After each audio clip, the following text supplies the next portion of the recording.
made breadsticks, and they were really good. They were. We will leave the link down below. I had 5 of them, I think. How many did you make? I didn't count. Well, you didn't count how many were on each pan? No. Because there was 2 full pans of them. And there's only 1 left, so we all ate a bunch. I ate like 5 of them, I'm pretty sure. By full, he means like spaced like this. Like they weren't that full. Okay, yeah, but I still ate a bunch of them, and they were really good.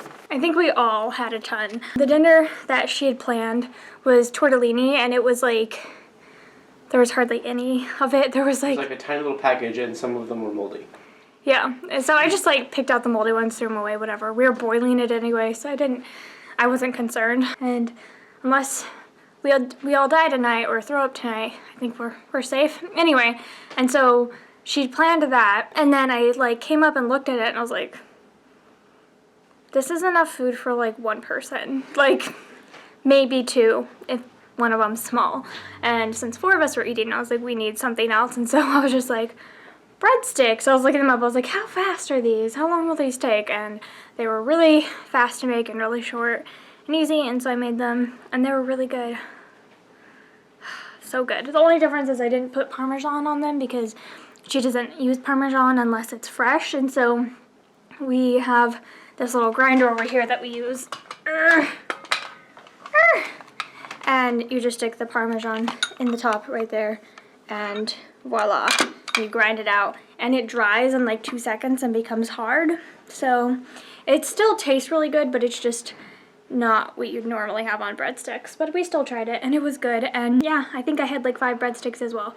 We each had so many, and there's 1 left, and I really want to eat it, but I'm on the verge of, like, I'm completely full. If I eat anything else, I will have overeaten, so I'm restraining myself and not eating it. She's been doing that way too often, and then she just like collapses on the floor and is like, I overate. I can't do anything right now. I overate. Yeah, it's been happening a lot lately. Okay, so she ended up making ham hocks and beans one day. Ham hocks and I don't remember what kind of beans. Kidney beans, I think, maybe? Yeah. Ham hocks and beans. And that's one of my favorite meals in the whole world, and I haven't had it in years. And so she made it, and that was my first time overeating in weeks. And I used to overeat all the time, so weeks and weeks. And I just feel so awful when I overeat, and so I overate that day because I was just like, this is so amazing. Failure. Anyway, so she didn't plan for me to make the breadsticks, but I did. And we ate all the tortellini, all the breadsticks except for 1, and all the vegetables that I prepared. So I'm glad I made the extra food, or else we all would have starved, and it would have been really sad. Successful dinner. Yeah. We haven't been showing dinners lately, and that's just because I've been really frazzled around dinner time lately. And it's like I don't really want to show you things that I've never made before, because I don't want to say like show me making it to show like, hey, this is how it's made, because often I'm running up the stairs and asking her how things are done because I'm using her recipes and stuff like that. So we're switching off between my family recipes and her recipes, and yeah, it's interesting. Anyway, so now we need to clean up dinner, and then Chris, I'm sure, is gonna edit and kill himself off slowly. And that's not true. I'm leaving early tonight. Around probably 9:30, and then I'm going to go home and go right to sleep. Because I talked about this on the vlog yesterday, that I did all the Monkey Island stuff, and I stayed up too late doing it, and now I'm pretty tired. And it's also just that today was a really tiring day because of how much we're doing for the studio. They're doing like the catalog. I talked about it maybe like last week or a week and a half ago or something on the vlog, that we're doing like the first ever catalog that the company's ever done before. And they're like scrambling to get it done, and they're doing a ton of shots for it, and they're really important, and they have to be really perfect. So the other retoucher, I also mentioned that I was doing all the research and stuff for like stock photography for the catalog. And then after I did all that, and like we sat down with the art director, I showed her everything that I got, and we like picked out stuff to use and stuff for like backgrounds, and because there was a lot of outdoor shots that we're shooting in the studio that we have to like put in like Photoshop and composite together to make them look real. And then after all that, they gave the other retoucher all the catalog shots. He's doing all of them. So not any of the things that I'm doing are going to be inside the catalog, inside the print catalog. But I'm doing everything else. And that is like 10 times, not 10 times, it's about 3 times the amount of things to work on. Volume-wise, he has to work, he spent like a whole day on one image like the past 2 days. He spent the whole day working on one thing while I've been working on like 10 things every single day. So it's a weird balance of working, but today was really tiring because of that and just because I stayed up late last night, so I need to go home and go to sleep. But I just have to edit first, so. Also, pesto is delicious. I haven't had pesto in years because my mom used to make it, and I think she made it too basil-y or something. She just made it way too strong, honestly, and I kind of got turned off of it as a kid, but this was like super mild and really yummy. It's the Genova pesto, and oh my goodness, it was so good. It's from Trader Joe's, apparently. She just like dumped a spoonful of it onto her hand. It's from Trader Giotto's, is the...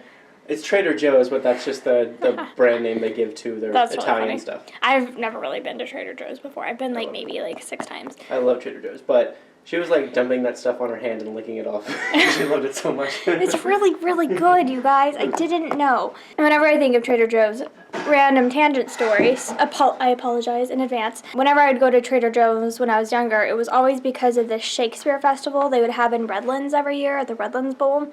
Redlands is where we're getting married. Yeah, and the Redlands Bowl, it's really amazing. It's super cool. I don't know. Pop some pictures up on screen right now, okay, Chris? Of what? Of the Redlands Bowl. You got it. Right Okay. Now. Ready? So this is Go. what it looks like, and it's absolutely stunning and beautiful. And so they have the Shakespeare festival there, and I think it's all volunteers, like all the people in it do it for free, and they perform like 3 or 4 Shakespeare plays over the course of 2 to 4 weeks, and they're really, really good, and they're a little skeevy sometimes, so I would caution about taking your children there, but I mean, they get more and more skeevy as the years went along, because they thought, oh, dirty humor, this is the way to get adults laughing and stuff, but it wasn't as bad when I was younger. Anyway, so I would go when I was younger a lot, and we would go every year, and I've been almost every year from the ages of 11 to 18, I think. I haven't been in the past couple of years, especially since I haven't been living in California for the past over a year now, but it's really, really cool, and it's really an awesome experience to be able to sit in the audience and watch these beautiful plays take place on this gorgeous stage. And I don't remember all the plays that I've seen performed there, but to name a few that I can remember off the top of my head, I think I've seen A Midsummer Night's Dream. I have seen A Midsummer Night's Dream. I've seen Much Ado About Nothing, Twelfth Night, The Tempest, Merry Wives of Windsor. I know there's more, but I'm just not thinking of them. But those are all some of my favorite Shakespeare plays, though, so it was really cool to get to see them performed like that. And I think I've actually seen Midsummer Night's Dream performed on there twice, I think. I don't know. There's also this Globe, as we're talking about Shakespeare, there's also this Globe Theater that is in Cedar City, Utah, and it is amazing. It's a replica of the Globe Theater that Shakespeare performed and presented all his plays in, and it's really, really cool. And I've seen several Shakespeare plays performed there as well, and that was really amazing because you're sitting in these giant stands, and it's just really, really surreal being in there. And I've been going there ever since I was 11 as well, and I've seen other plays performed there. The first one I ever saw there was Winter's Tale, and I haven't seen it since, actually, I think I saw that one when I was 10 for the first time, and I don't really remember it, honestly. I remember the end and being like, what the heck is going on? I don't understand, but I don't know. I just really have a deep love for Shakespeare, and I've seen so many of his plays performed and stuff, and they're just wonderful. So anyway, those are my 2 main Shakespeare places where I've seen Shakespeare plays performed, but the Globe in Cedar City is absolutely amazing, and there's this little show that they have before out on the grass, and I think it's called a green show, or it's some kind of lawn show, and the people that we would go visit with there, even if they didn't actually come to the plays themselves with us, they would make us food and give them to us to go eat on the grass there, or they'd come eat on the grass there with us and watch the show before we actually went into the theater, and it was really, really fun. I think the last time we went, the people that we went and visited are really, really awesome people, and they're very creative people, and they're just a really, really great family. The father actually passed away last year, and it was really, really sad. I had a lot of people die last year, and really, really amazing people die last year in my life. But he was really, really great. His name is Lynn, and he was just such a cool person, though, and he was always so loving and kind to me. And last time we were there, he made like this big feast for us, and I don't know, we'd go and eat on the grass, and like they give us like these like goblets to go drink out of and like all this stuff, and we just like had this big like feast on the lawn, and all these people were like staring at us like we were freaks, because we were, but it was good. It was so fun though. I don't know if I was with my sister at that time and my mom, or if it was just my mom and me, but we had really, really great stuff happening there all the time too. So Shakespeare's amazing. And yeah, really, really long tangent about Shakespeare and his plays and everything. My favorite play, in case you guys are wondering, is probably Much Ado About Nothing, but The Tempest is a close second. And I also really remember loving Mary West of Windsor, but that was like, I haven't seen it in a lot of years, so I need to find a good performance of it again, because I just remember laughing my head off during that play. So, and I really want to start reading his plays, because I've never actually read them before, because I always went and saw them performed either live or seen like TV adaptations and stuff. Especially like really, really close TV adaptations I think are really great. Ones that aren't too dramatic or fancy, but are just very bare bones Shakespeare. I actually really enjoy those ones.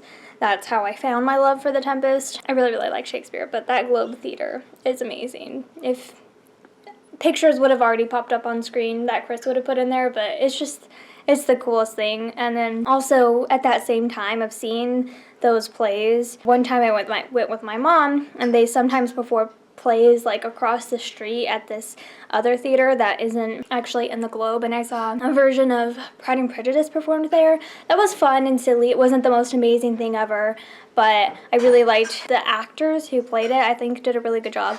And it wasn't like the best Pride and Prejudice ever, but it was fun. And then I also saw Pericles performed, I think at the same time, and that was really amazing. That's my mom's favorite Shakespeare play, to my knowledge at least. I think that's her favorite. I'm not 100% sure, but she loves Pericles, and so that was really fun. Anyway, so I'll stop talking about Shakespeare now, but it's real amazing, and pesto's good. So Chris left, and sorry if my face looks a little shiny and greasy. I used coconut oil on my face. I've just been having a lot of problems with super dry skin lately, especially on my eyes. Have you guys ever gotten that? But like my eyelids are like super dry and like, I don't know, gross and puffy and swollen, and it's been like that for like a week or something. So I don't know what set that off, or if it's just the weather changing or something, but my skin's just not been my friend lately. So Chris is here, and he's on Rabbit, and he's asleep, being adorable, and this is pretty much our setup nightly. He just woke up. He left, and he edited one of my videos, which was very nice of him and stuff. And did you guys know that they are coming out with this new series of coloring books, adult coloring books, called Color the Classics, and they're coming out with all these like classic literature coloring books, and one of them that's coming out I think in April is Alice in Wonderland, and I love Alice in Wonderland, so I was looking at that a lot today. And they have one for Beauty and the Beast, and that one looks gorgeous actually. So yeah, I was kind of staring at these a lot for a while, and there's just like so many of them. They're coming out with one for Anna Green Gables, for Wizard of Oz, and just stuff like that. Apparently there's like 5 or 6 or more adult coloring books for Alice in Wonderland, which is really, really awesome, because Alice in Wonderland is amazing. So yeah, I don't know. I'm probably not gonna get it, at least right away, but it's something that I would like at some point. And then, in case you guys are wondering about my earrings, by the way, they are real pearls. And I think my brother got them for my mom for Christmas, and I took them from her. I think they're gray or something, just like a light silver, and they are real. I don't know, I don't ever really wear fake pearl earrings because they bother me and peel and stuff. So I think that's about it for today, though. Today wasn't that eventful, but I did edit some more LP stuff, so that was good. So yeah, I think that's it for today. Bye guys. Bye.